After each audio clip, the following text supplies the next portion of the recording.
শেষ পর্যন্ত কি এশিয়ার এই পরাশক্তি দেশের হাত ধরেই ফিলিস্তিনে আসবে স্বাধীনতা, বন্ধ হবে হত্যাযজ্ঞ, থামবে ইসরায়েল? আরব বিশ্বের নেতাদের সাথে নিয়ে এবার ফিলিস্তিনের পাশে জোরালোভাবে দাঁড়ালো এশিয়ার পরাশক্তি চীন। আর এরপরই এমন আশা বিশ্ববাসীর মনে জাগতে শুরু করেছে।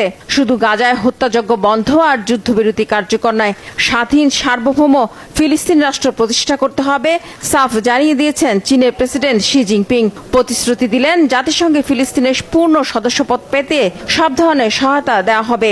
ইসরায়েলের প্রতি হুঁশিয়ারি উচ্চারণ করে তিনি পরিষ্কার ভাষায় জানিয়ে দেন, অনির্দিষ্টকালের জন্য কোনো যুদ্ধ চলতে পারে না, ন্যায় বিচার স্থায়ীভাবে অনুপস্থিত থাকতে পারে না।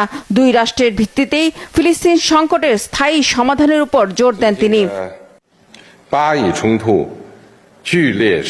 গেল অক্টোবর থেকে ফিলিস্তিনে চলছে ইসরায়েল হামলা, যা মারাত্মকভাবে বৃদ্ধি পেয়েছে। গাজাবাসী প্রচন্ড দুর্ভোগের মধ্যে রয়েছে। যুদ্ধ অনির্দিষ্টকালের জন্য চালিয়ে যাওয়া উচিত নয়, ন্যায় বিচার চিরকালের জন্য অনুপস্থিত থাকা উচিত নয়। দ্বিরাষ্ট্র সমাধানের প্রতিশ্রুতিকে ইচ্ছাকৃতভাবে নড়বড়ে করা উচিত নয়।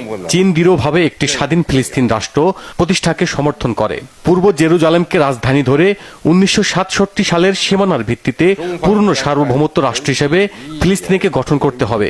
চীন জাতিসংঘে ফিলিস্তিনের পূর্ণ সদস্য পদকেও সমর্থন করে। বেজিংয়ে আরব নেতাদের সাথে নিয়ে ফিলিস্তিনের শান্তি ও স্থিতিশীলতা প্রতিষ্ঠার প্রতিশ্রুতিও দেন চীনের প্রেসিডেন্ট। একই সাথে গাজায় মানবিক সহায়তা হিসেবে আরও প্রায় 6.80 কোটি মার্কিন ডলারের খাদ্য সহায়তা পাঠানোর পাশাপাশি যুদ্ধ বিধ্বস্ত গাজা পুনর্গঠনের ঘোষণা দেন চীনের প্রেসিডেন্ট।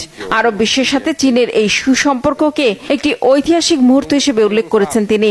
এদিকে জাতিসংঘের নিরাপত্তা পরিষদে এক বৈঠকে রাফায় শরণার্থী শিবিরে বিমান হামলা চালিয়ে অন্তত 45 ফিলিস্তিনিকে হত্যার জন্য ইসরায়েলের তীব্র নিন্দা জানান চীনের দূত।立即开放全部